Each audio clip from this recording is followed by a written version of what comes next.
So today's episode, and games I should have never bought, is this 1961 Bally Sharpshooter. Some interesting things. They used these dinette legs. You can see I have them on little casters, but they use these dinette legs. So a lot of times you find the game and it doesn't have the dinette legs. You're kind of SOL because hard thing to overcome.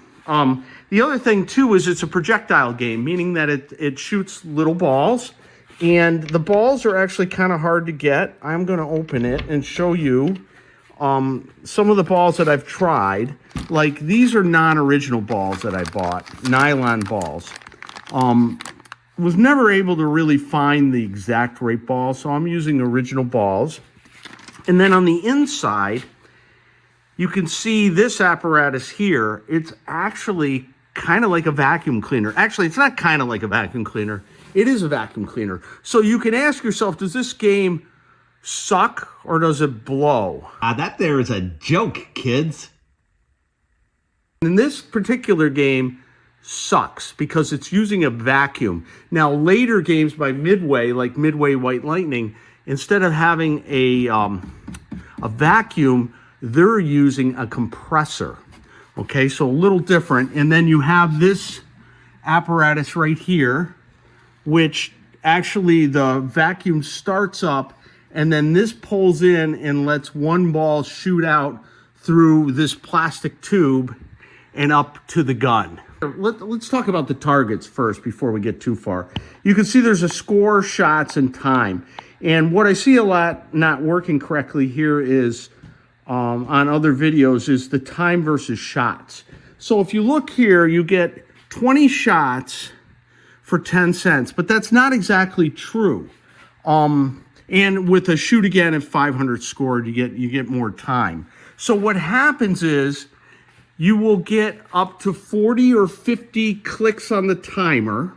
It's user settable. I have mine set to 40 with a minimum of 20 shots. So that means if you can shoot more than 20 shots in your 40 seconds or 50 seconds, whatever the case will be, you can have all the shots you want. So you could just keep trying to pelt these animals. So there's basically four different kinds of animals. There's the fox on top. He comes up after 10 shots. So as soon as you get 10 shots, he appears and he moves very randomly back and forth. It's really kind of cool what he does and how he does it. It's a random feature that's really hard to figure out. I haven't been able to figure it out. Then you got the squirrels, and the squirrels are cool because there's two different sizes. You got a small squirrel and a large squirrel. So the small squirrel's worth 10, the large squirrel's worth 10, small squirrel worth 20. And they're moving just from right to left. And then you've got the rabbits. So the rabbits are just four dumb targets. You get 10 points for those, which is the same point as the bloody large squirrels. So it's not bad for your first four shots just to take out the rabbits because they're statics. They're basically the equivalent of pinball drop targets. Bloody farm animals. So the back of the game, there isn't a lot. You've got a score motor. You've got some reset and scoring relays. You've got a latch relay for the fox and a latch relay for game over. And then this is the randomization unit for the fox.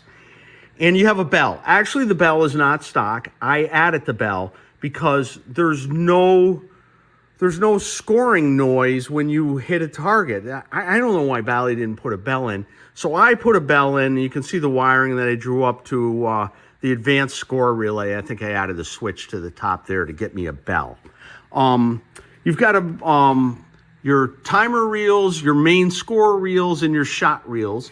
And then this apparatus opens up, and you can see the motorized animals and how they're reset and how they move.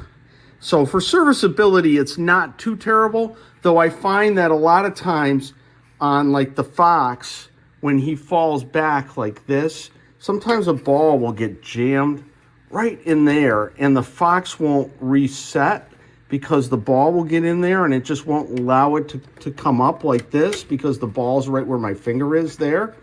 And he'll just keep scoring 40 points. I bet that fox gets him some good vermin. Also, you can tell these targets I've replaced, and I put some plexiglass or Lexan over top of the targets because they just get hammered. Now we're going to fire this thing up, and you will hear how the vacuum works. It's not on all the time, which is unlike some of the videos I've seen, probably because maybe the vacuum was replaced.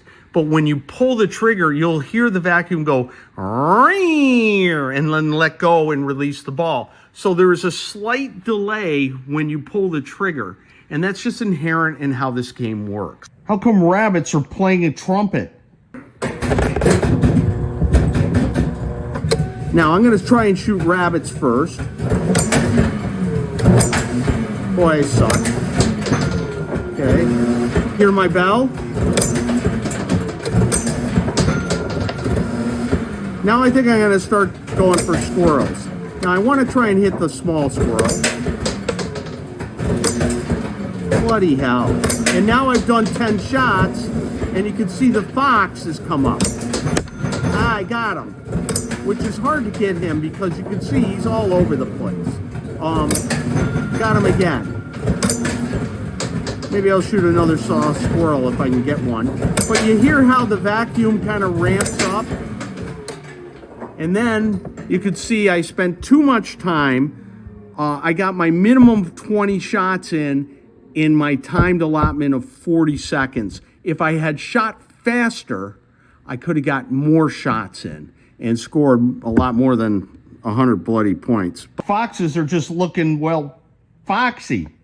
But anywho, that's the gist of this Bally Sharpshooter. And just to note, they made at least 2 other variants of this game. They made one called a Marksman, a Bally Marksman, which is nearly identical. I think the only difference is the animals are slightly different configuration. And then there's another one with round targets. A lot of guys like that. Personally, I like this better, but, you know, whatever. I mean, it's not that easy of a game to find. So, you know, you get what you can get, as they say.